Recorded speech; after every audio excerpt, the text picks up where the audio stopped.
guys, my name is Lela Sophia. I am an artist and fine jewelry designer. If you like contemporary fine jewelry, if you like luxury handbags, all things interiors, and I have some fun videos for you.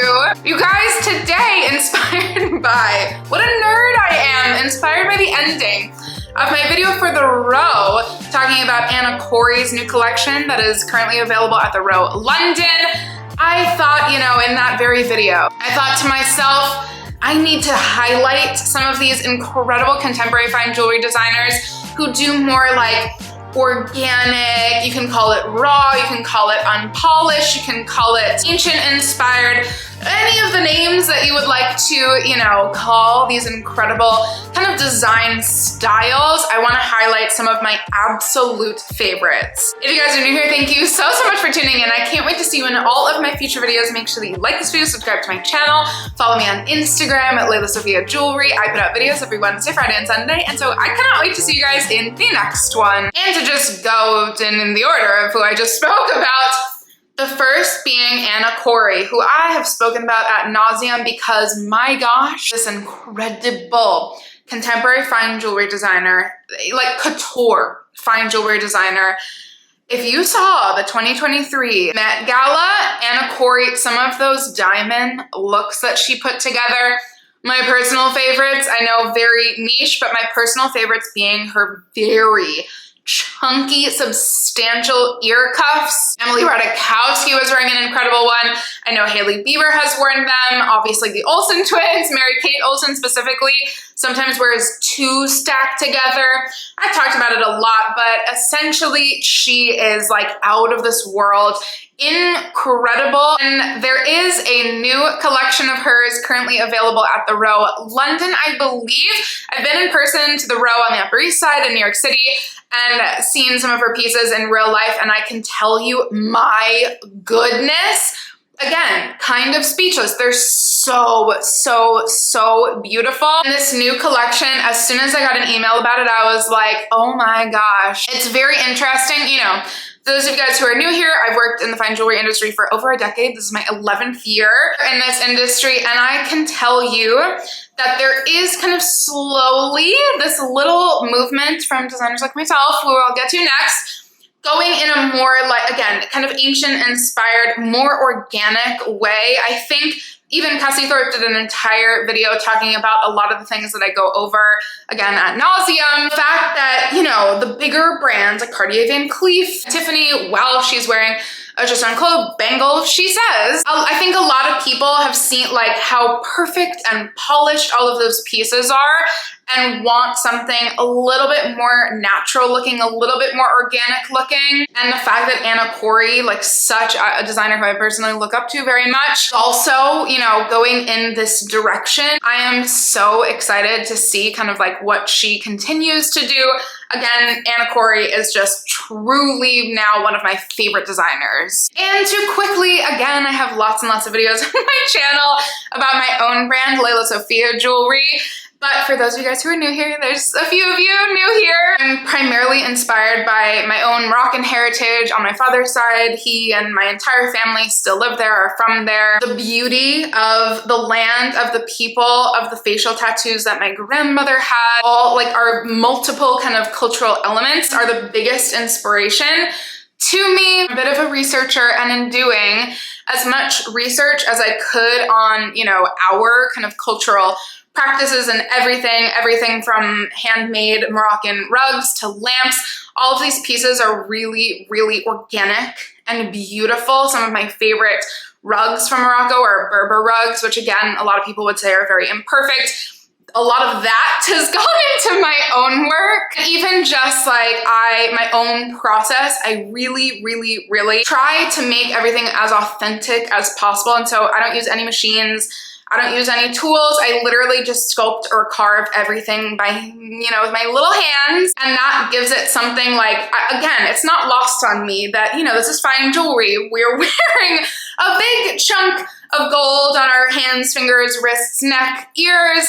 And something about making something by hand, making a piece by hand, having those kind of refined moments to it make it human. Gold itself is so organic, and so I really wanted to kind of take the juxtaposition of something being made by hand, that tradition of making things by hand, especially kind of from my own culture, for, you know, perhaps millennia, and bring that into a contemporary world. It's truly a joy. And something like my bangles, which I love so much, are really pretty much kind of unpolished and very raw. And even when something like my Calla lily bangle is super polished, it still has that handmade organic nature to it. And so I bounce a little bit, but there's something in my heart that just makes me so happy whenever I'm wearing one of my like really raw, unpolished pieces. And a designer who I can say is like, oh, I mean, all of these, quite frankly, and everybody that I always talk about, but Orit Elhanati, which we'll get to another designer from Copenhagen. If you don't know, in the fine jewelry world,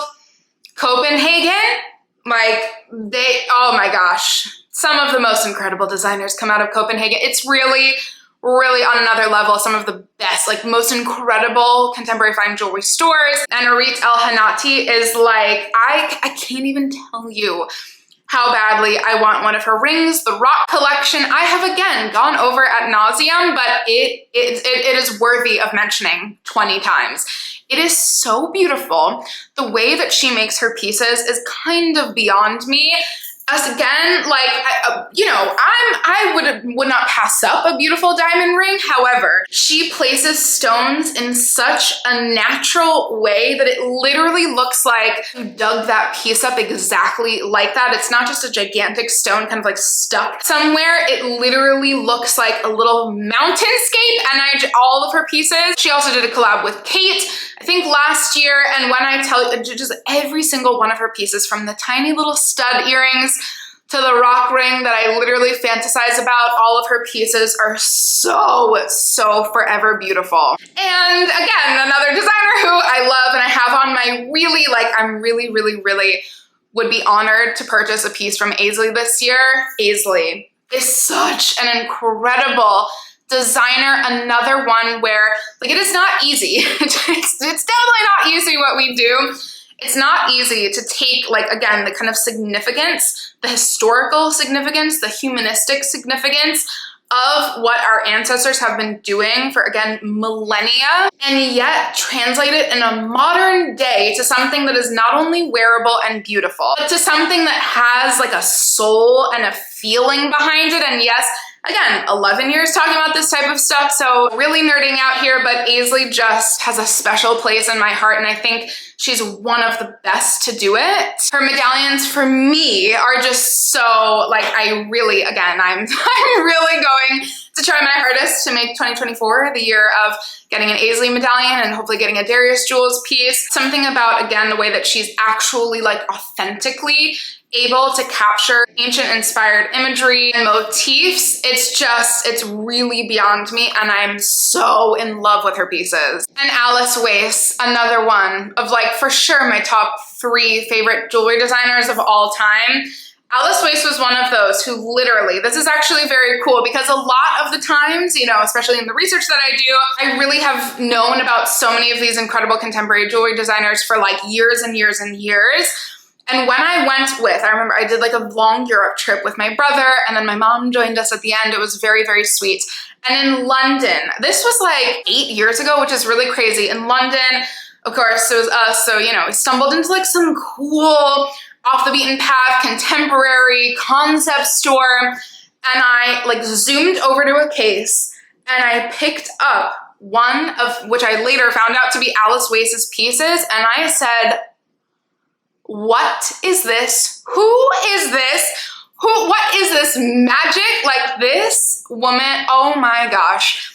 From the like one interview that she has on YouTube, from like all the stalking that I've done on her Instagram and everything, she's stayed so true to her own style, which again is like actually a lot harder to do than we kind of realize. She has just like honed in her voice, and like I'm literally, it is breathtaking. The collections that she just continues to come out with. I am such a sucker for those pink sapphires that she makes. It's just like for a wedding band, for a single band, for a medallion, for anything. I think her pieces are so full of, again, of that, like, when a piece has soul. I believe she also hand makes everything and does more sculpting. I do a lot of carving. I'm actually getting more into sculpting, but I do a lot of carving, and her process seems so organic, and like, again, there's so much of that like really beautiful attention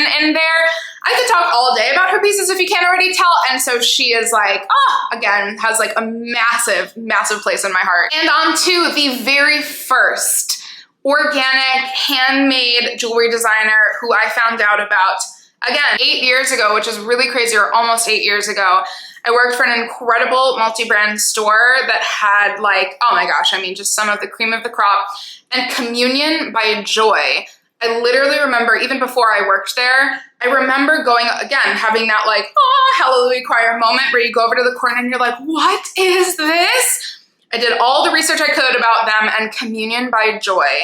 Again, those like, it's the handmade, beautiful details for me, the way that she places her stones. Again, nothing wrong with a gigantic diamond kind of like placed on a thin band, but the way that she places her stones, there's something so special, very similarly to Elhanati, where it just like, it looks like it was there. Like, it always looks like it was there. And her rings in particular, something is just so special about them. It's the tiny little details.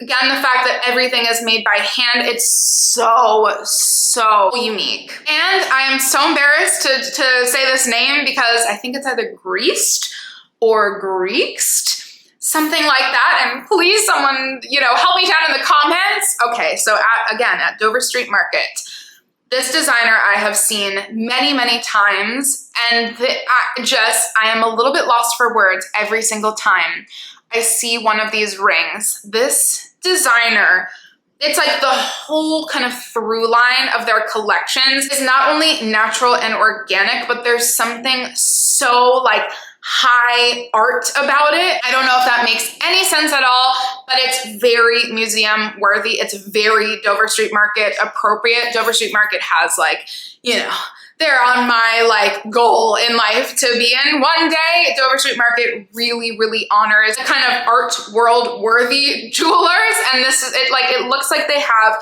such a long, beautiful history in the jewelry industry. And again, like staying true to that voice, having those organic, like beautiful, something a little bit different to other designers where it's a little bit more like left to the interpretation. It doesn't have to have exactly a motif or something identifiable. And yet, like these pieces, oh my goodness, it would be an honor one day for me to buy one. And you guys, that has been, what a nerdy video.